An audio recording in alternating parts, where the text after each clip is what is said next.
તો સંત હંમેશા કૃપા કરે. તો હું મારો સ્વભાવ કેવી રીતે છોડું? એ એનો સ્વભાવ નથી છોડતો અને હું મારો સ્વભાવ ક્યારે નહીં છોડું. હું તો બધા જીવોને તારવા માટે આવ્યો છું, તો બધાને તારું છું. તો સંતોનો સ્વભાવ આવો હોય છે. નવનીત એટલે કે માખણની સમાન હોય છે. પરીક્ષિત મહારાજ કહે છે કે આમાંથી નીકળવાનો રસ્તો કોઈ છે? ત્યારે સુખદેવજી કહે છે કે હા છે. પરીક્ષિત છે, તો બોલો શું રસ્તો છે? ત્યારે સુખદેવજી છઠ્ઠા સ્કંદની કથા કરે છે અને પ્રથમ અધ્યાયના એ શ્લોકની અંદર કહે છે, ન ચેતી હૈવા પચિતિમ યથા હસ કૃતસ્ય કુર્યાત મન ઉક્તિ પાણીવી. જો આ બધા પાપોમાંથી દરેક જીવને મુક્ત થવું હોય તો કૃતસ્ય ક્રિયાત મન ઉક્તિ પાણીવી. પેલું કે છે મન કર્મ વચન, તો અહીંયા સુખદેવજીએ તરત જ કહી દીધું કે મન કર્મ વચન થી છે ને એને બધો ત્યાગ કરીને તપસ્યા કરવી પડશે. મનથી, વાણીથી અને ઉક્તિ આ ત્રણેયથી છે ને એને તપસ્યા કરવી પડશે, શરીરને તપાવવું પડશે. અને એ મનથી અને શરીરથી પાપોનું પ્રાયશ્ચિત થઈ શકે છે. ત્યારે પરીક્ષિત મહારાજ કહે છે કે આ કળયુગમાં તો કોઈ કરે એમ નથી. કોઈને કીધું હોય કે તપસ્યા કરો, 11 કરો, કોણ કરે છે? તો કોઈ નહીં. કરતા હોય છોડી દે. 11 કરો, કોણ કરે છે? બતાવો, હાથ ઊંચા કરીને બતાવો કેટલા કરે છે, બોલો. જો બાકી વેદોમાં લખ્યું છે, ભલે આપણે નથી માનતા, અહીંયા બેઠા છે નથી કરતા, એટલે એને હાથ નથી ઊંચો કર્યો કે કરે કે અમે કરીએ છીએ. અને ખબર છે કે કરવા જેવી છે ને, નહીં કરીએ તો અમે દુખી થશું, પણ તોય નથી થતી. કેમ? કારણ કે નથી કરવી, નથી કરવી. બાકી પુરાણોના, શાસ્ત્રોના પુરાવા તમારી સામે પ્રસ્તુત કરી દઉં કે કયા અધ્યાયના કયા શ્લોકમાં શું લખેલું છે. ક્લિયર કટ વેદ વ્યાસજી જૈમિની ઋષિમુનિને કહે છે કે હે જૈમિની, જે વ્યક્તિ જેને આટલો સુંદર દુર્લભ મનુષ્ય અવતાર મળ્યો છે અને અવતાર મળવા છતાં પણ 11 નથી કરતો, જે વ્યક્તિ જે જીવાત્મા 11 નથી કરતો ને એ દિવસે અનાજ ખાય, રોટલા ખાય, શાકભાજી ખાય, તો એ જીવાત્માને પોતાના મા બાપને કાચા વાઢીને ખાવાનું જે પાપ લાગે ને એના માથા પર ચડી જાય છે. ભલે ન ખાતો હોય પણ અનાજની અંદર એટલું પાપ છુપાયેલું છે 11 દિવસે. અને આટલું સાંભળવા છતાં પણ નહીં કરે એટલે નહીં જ કરે. બાકી બધાને ખબર છે અને પુરાણના પુરાવા આપી દીધા છે. ઘણા લોકો મંદિરે પણ આવેલા છે કે બતાવો મારા, તમે કહેતા હતા ને કથામાં અમે આજ આવ્યા છીએ. તમે એને કીધું જો આ સ્કંદ, આ પુરાણ, આ અધ્યાયના શ્લોક તમે વાંચો. એને વાંચ્યું ખરી પણ તો એ માન્યો. અમારી તો પૂછડી, તમે ગમે જેટલી વાત કરો પણ અમારી પેલી વાકી જ રહેશે, ક્યારે સીધી નહીં થાય. અમારી મનમાં જેમ ખાવું, જેમ ફરવું, જેમ જીવન જીવવું એમ જીવન જીવશું. તો ભગવાન કે કાંઈ વાંધો નહીં, મારા કહેવા પ્રમાણે તમે જીવન નહીં જીવો તો દુખી કોણ થશે? તમે થશો. ભગવાન કે હું નહીં થાઉં, તમે થશો. કરોડપતિનો છોકરો હોય અને ઘર છોડીને જતો રહે તો શું થાય? બાપા એને આલવાના છે પ્રોપર્ટી? નહીં આપે. એવી રીતે ભગવાન કહે છે કે જો મને છોડીને સંસારમાં જીવાત્મા ભટક્યા કરે છે તો કે ભટકવા દો, પણ જે મને શરણાગત થઈ જશે એની બધી જવાબદારી હું લઈશ, ભગવાન કહે છે. એટલે હવે આપણે શું કરવાનું છે? ભગવાનને શરણાગત થવાનું છે કે ભગવાન હું તમારો છું, મને તમારી સેવામાં લગાડો. હવેથી હું 11 કરીશ, હું માળા કરીશ, તમારા મંદિરે આવીશ, તમારી સેવા કરીશ અને ગીતા, ભાગવત, રામાયણ આ જે બધા ગ્રંથો છે એનું વાંચન કરીશ. કોઈ બહુ ઓછા વ્યક્તિઓ છે કે જે લોકો ગીતા, ભાગવત, રામાયણ વાંચતા હશે. રસ જ નથી ને વાંચવાનો. જેટલો રસ Anjani news, BK news, Gujarat Samachar, Divya Bhaskar, સંદેશ વાંચવામાં, સાંભળવામાં હોય અને રસોઈ ઘર જોવામાં હોય, જેઠાલાલને જોવામાં હોય, એવો રસ ગીતા ભાગવત રામાયણમાં થોડો મળે. કોક જ એવો હોય કે સવારમાં ઉઠીને ભગવાનના વાઘા બદલે, ભગવાનની સેવા કરે, ભગવાનને ભોગ લગાડે. એ તો પરીક્ષિત લાખો કરોડોમાં એક વીરલો હોય છે, એક જ વીરલો. બાકી બધા તો પોતપોતાનું જીવન જીવી રહ્યા છે, સમય જ નથી કોઈને.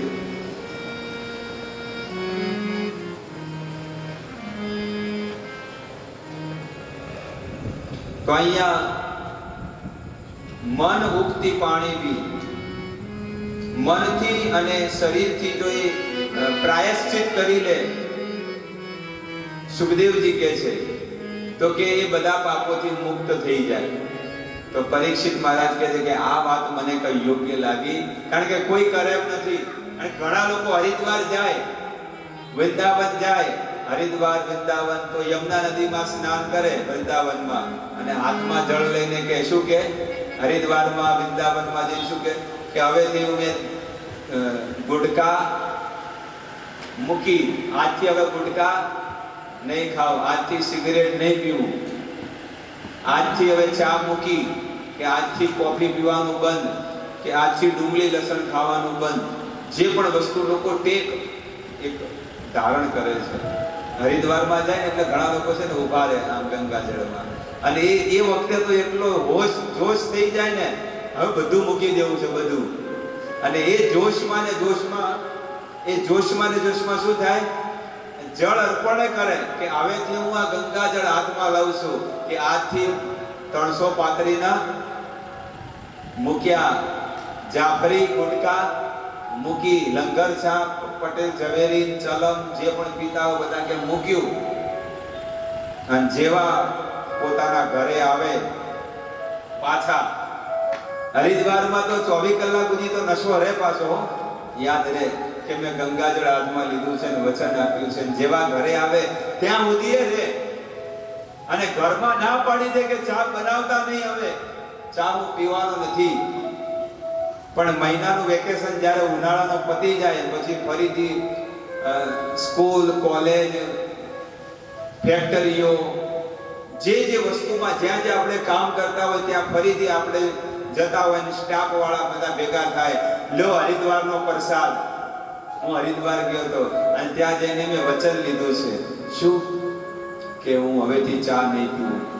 અને મહિનો તો થઈ ગયો છે, એટલે પેલો મિત્ર હોય ને એ બધી ચડાવે, એટલે આવું તે કઈ હોતું હશે, તું મળદ છે મળદ, અને આવું કે તું ન પીવે તને મારા સમ છે, એક ઘૂંટડો તો પીવો જ પડશે. જે ચા ન પીતો હોય ચા પીવા માંડે, જે ચલમ ન પીતા હોય ડોહા એ ચલમ પીવા માંડે, જે પટેલ ઝવેરી ન પીતો હોય પટેલ ઝવેરી. મહિના પછી એક મહિનો જે ન પીધી હોય ને એ એક દાડામાં બધી ફૂંકી મારે, એક મહિનાનું હાટું વાળી દે ભેગું, કે લા એક મહિનો નથી પીધી, લાવ આજે હાટું વાળી દે બધું. વિડીયો બધી શું ચાલુ. તો આ પરીક્ષિત મહારાજ કે છે કે કૃતસ્ય કુર્યા મન મુક્તિ પાણી. આ તો બધા લોકો કરે છે પણ કોઈ સક્સેસ થયું નથી. એટલા માટે કંઈક નવો બતાવો, નવો ઉપાય બતાવો. ત્યારે સુખદેવજી કે તો સાંભળ બીજો ઉપાય. પહેલો તો બતાવ્યો તને યોગ ન લાગ્યો તો બીજો સાંભળ.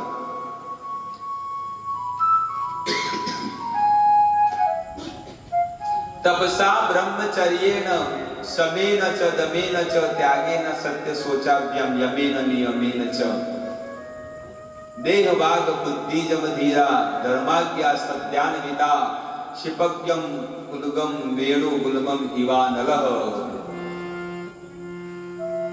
સુખદેવજી રાજા પરીક્ષિતને કહે છે કે હે પરીક્ષિત, તને આ વાત યોગ ન લાગી તમને, તો બીજી વાત કરું છું. શું? તપસા, જો કોઈ તપસ્યા કરે છે, બ્રહ્મચર્યેણ અને બ્રહ્મચર્ય વ્રતનું પાલન કરે છે, શમેન એટલે કે શમન કરે, દમેન એટલે કે ઇન્દ્રિયોનું દમન કરે છે, શમેન ચ દમેન ચ અને કે છે ત્યાગેન. ત્યાગેનો અર્થ છે કે ત્યાગ કરવો. સત્ય એટલે કે સત્ય બોલવું. કેટલા લોકો બોલે છે? સત્ય શૌચાભ્યામ એટલે કે પવિત્રતા, શરીરની પવિત્રતા હોવી જોઈએ. કેટલા લોકો પવિત્રતા રાખે છે? યમેન નિયમેન ચ, અને યમ અને નિયમનું પાલન કરવું જોઈએ બધું.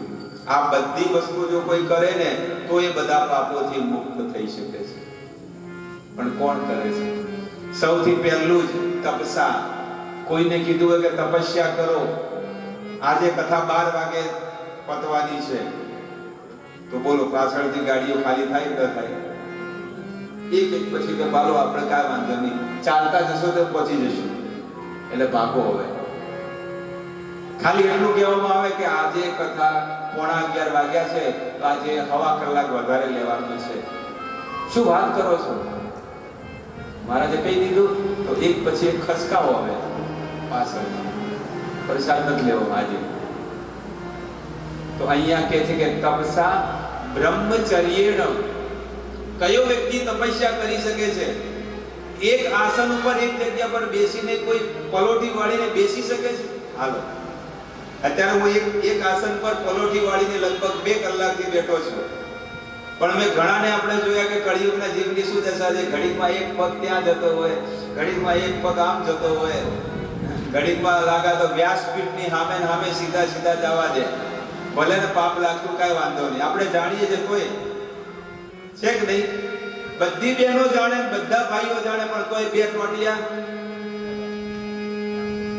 કેટલી વાર કથાની અંદર સાંભળ્યું છે, શાસ્ત્રની અંદર, કે ભાગવતની સામે ક્યારે પગ ન રખાય. પણ લોકો તો ગમે ત્યારે જો 2 પગ હામાં સીધા ચાલન ચાલુ. આ સિદ્ધાંત છે. સિદ્ધાંત બલિયા ચિત્તે ના કરે આળસ. સિદ્ધાંત જાણવામાં ક્યારે આળસ ન રાખવી જોઈએ. અને આ વસ્તુને જીવનમાં પણ ક્યારે ભૂલવી ન જોઈએ. એકવાર તમને જે સાંભળવા મળે છે ને, આપણું સૌભાગ્ય કહેવાય કે આવી વસ્તુ મને સાંભળવા મળી રહી છે. તો એ વાતને યાદ રાખવી જોઈએ.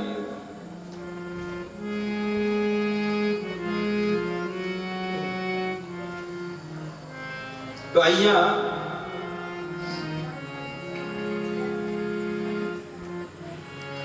તપસા બ્રહ્મચર્યેણ શમેન ચ દમેન ચ. દમેન અર્થ છે કે ઇન્દ્રિયો ઉપર દમન કરવું. આંખને ખોટી જગ્યાએ ન લઈ જવી, કાનને ફિલ્મના ગીતો ન સંભળાવવા, આ મોઢેથી ક્યારે સંસારની નિંદા ન કરવી, સંસારના માણસોની. આ મોઢું મળ્યું છે તો આનાથી હરિના ગુણ ગાવામાં અને ભગવાનનું નામ લેવામાં જીવન વિતાવી દેવું જોઈએ.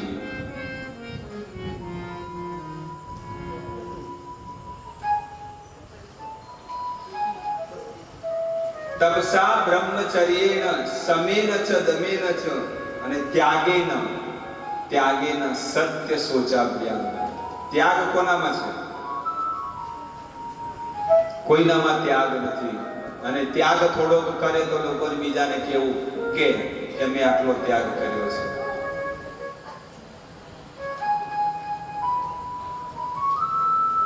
સત્ય. સુખદેવજી કહે છે કે સત્ય, જો સત્ય બોલે ને તો એ બધા પાપોથી મુક્ત થઈ જાય. પણ સત્ય કેટલા સાચું બોલે છે બોલો. અને આજકાલના તો ફોન જ ખોટું બોલવડાવે છે. સૌથી વધારે ખોટું કોણ બોલવડાવે? ફોન. કારણ કે બધાની પાસે ફોન આવી ગયા છે, એટલે થોડી કે વાર થાય એટલે તરત ફોન ઘંટડી વગાડે, એટલે પેલો સાયલેન્ટ મોડ ઉપર મૂકી દે, અથવા તો એરોપ્લેન મોડ ઉપર, હવાઈ જહાજ ફ્લાઇટ મોડ.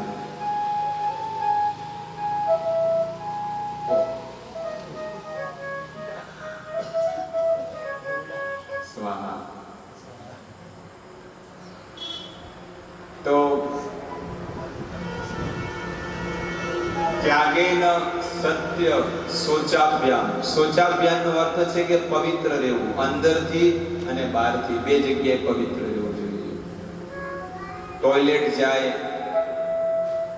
ત્યારે નાહવું પડે પહેરા કપડે, આવો નિયમ છે શાસ્ત્રનો.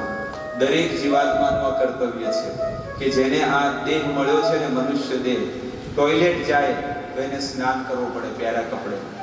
મરદાને બાળીને આવે તો કેમ પહેરા કપડે સ્નાન કરવા પડે છે? શમશાનમાં જાય એમ જે ટોયલેટ જાય ને એને પણ પહેરા કપડે સ્નાન કરવું જોઈએ. કારણ કે જ્યારે કોઈ ટોયલેટ જાય ને એટલે આખો દેહ અપવિત્ર થઈ જાય, એના વસ્ત્ર પણ અપવિત્ર થઈ જાય. પણ લોકો આ નિયમનું પાલન કરતા નથી, એટલે એના શરીરમાં દિવસે ને દિવસે અપવિત્રતા આવતી રહે છે. સારા વિચારો ક્યારે નહીં આવે. એટલા માટે જીવનમાં જો પવિત્ર રહેશો ને તો પવિત્ર વિચાર આવશે, પવિત્ર સેવા કરવાના ભાવ આવશે. એટલા માટે પવિત્ર રહેવું જોઈએ. ત્યાગેન સત્ય શોચાભ્યામ યમેન નિયમેન ચ, અને યમ અને નિયમનું પાલન કરવું જોઈએ. આવી રીતે શુભદેવ ગોસ્વામી રાજા પરીક્ષિતને કહે છે. ત્યારે રાજા પરીક્ષિત કહે છે કે આ વાતે મને યોગ્ય લાગી. પહેલી વાતે યોગ્ય ના લાગી કે મનસા વાચા કર્મણા બધા પાપ જો ભૂલી જાય તો એ બધા પાપોથી મુક્ત થઈ જાય. તો કહે છે કે એ તો એક હાથીના સ્નાન જેવું છે, કુંજર શોચવત. હાથી પણ તમે જુઓ કે હાથી કલાકો સુધી છે ને જળમાં સ્નાન કરે. હાથી શું કરે? કલાકો સુધી જળમાં સ્નાન કરે, અને કિનારા પર આવે તો શું કરે? બધી માટી હોય પોતાના સૂંઢથી પોતાના શરીર ઉપર નાખે. તો પરીક્ષિત મહારાજ કહે છે કલાકો સુધી જો જળમાં સ્નાન કર્યું હોય, 5 કલાક સુધી, અને કિનારા પર આવીને માટી છટકોરે, તો એવા સ્નાનનું શું મહત્વ. એવી રીતે આ સંસારમાં પણ લોકો લાખો ને કરોડો કેટલાય જન્મોથી પાપ કર્મ કરે, પણ આવા કર્મથી જો એનું જીવન બદલાતું ન હોય, ફરીથી પાપ કર્મમાં લાગી જતો હોય, તો એવા કર્મ કરવાનો મતલબ શું છે? તો આવી રીતે અલગ અલગ પ્રકારની વાતો કરીને પરીક્ષિત મહારાજ કહે છે કે આ વિધિ, આ વાત મને યોગ્ય ન લાગી. ત્યારે શુભદેવ ગોસ્વામી કહે છે કે આનાથી પણ કોઈ બીજી વસ્તુ હું તમને કહું છું. કર્મને કર્મથી ન કાપી શકાય. શુભદેવ ગોસ્વામી કહે છે કે કર્મને કર્મથી કાપી શકાય છે. આવી વાત કરી. પરીક્ષિત મહારાજ કે આ વાત મને યોગ્ય ન લાગી. કેવી રીતે?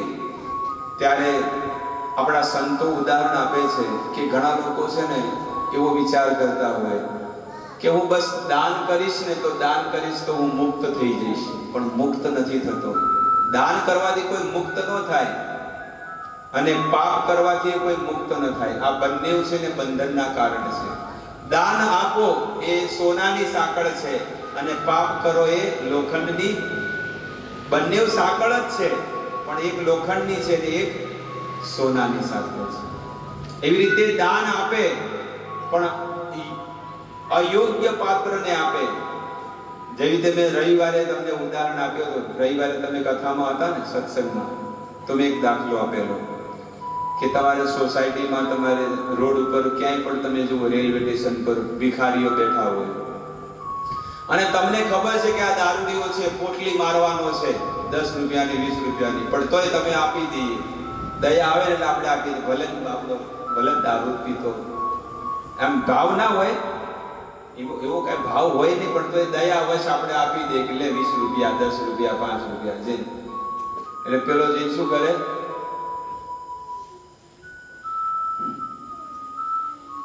250 ગ્રામની પોટલી લે અને પાછળનો ભાગ ખેંચે અને તોડે ને સીધો ગટગટાઈ જાય. હવે 20 રૂપિયા તમે આપ્યા અને 20 રૂપિયાની પોટલી પી ગયો. હવે ઘણા લોકો છે ને ટ્રેનમાં વાતો કરતા હોય, એટલે બેનો મળતી હોય કે ભાઈઓ મળતા હોય ને, તો વાતો કરે, અરે તમે આવાને શું કામ ચડાવો છો?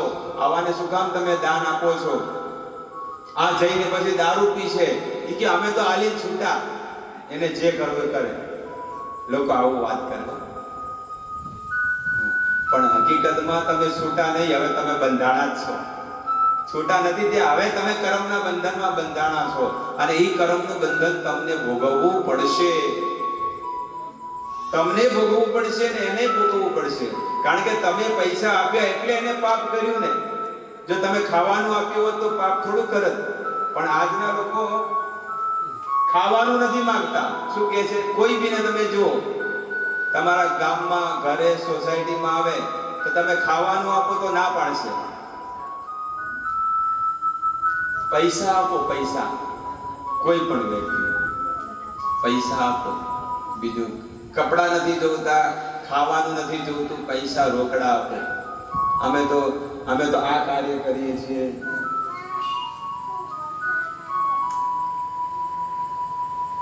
તો આપણા સંતો કહે છે કે એને દાન તો કર્યું છે,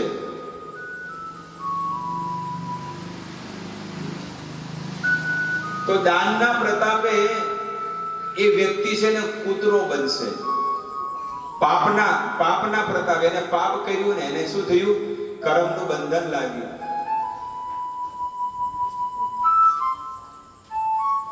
એ જીવાત્માને પાપ કર્મમાં પોતાનું ધન વાપર્યું છે એટલે એને કર્મનું બંધન લાગ્યું, અને કર્મના બંધનથી શું થયું? એને કૂતરાનું શરીર મળ્યું. શેનું શરીર મળ્યું? બોલો. કૂતરાનું શરીર મળ્યું, કારણ કે એને ધન પાપ કર્મમાં વપરાયું છે એટલે એને કૂતરાનું મળ્યું. પણ એને પુણ્ય પણ કર્યું છે, દાન કર્યું છે ને, એટલે સંતો કહે છે કે એને કૂતરો તો બનશે પણ પૈસા વાળા ના કરે. કૂતરો બનશે ખરો પરીક્ષિત, પણ કોના ઘરે? ખહોરીઓ નહીં બને. સોસાયટીમાં રખડતો હોય, કોકના ડફણા ખાતો એવો નહીં, એસી ગાડીમાં ફરે એવો, કારણ કે દાન કર્યું છે ને. હવે સમજી ગયા વાતમાં કે જેટલા કૂતરાઓ ફરે છે એને આવું કર્મ કર્યું છે એટલે એને આ દશા ભોગવવી પડે છે. એટલે કે આલીન છૂટા એમ નહીં, આલીન બંધાણા છો. આજે શેઠિયા એવા મોંઘા સાબુથી નથી નાતા જેવા કૂતરા કૂતરીઓ નાય છે.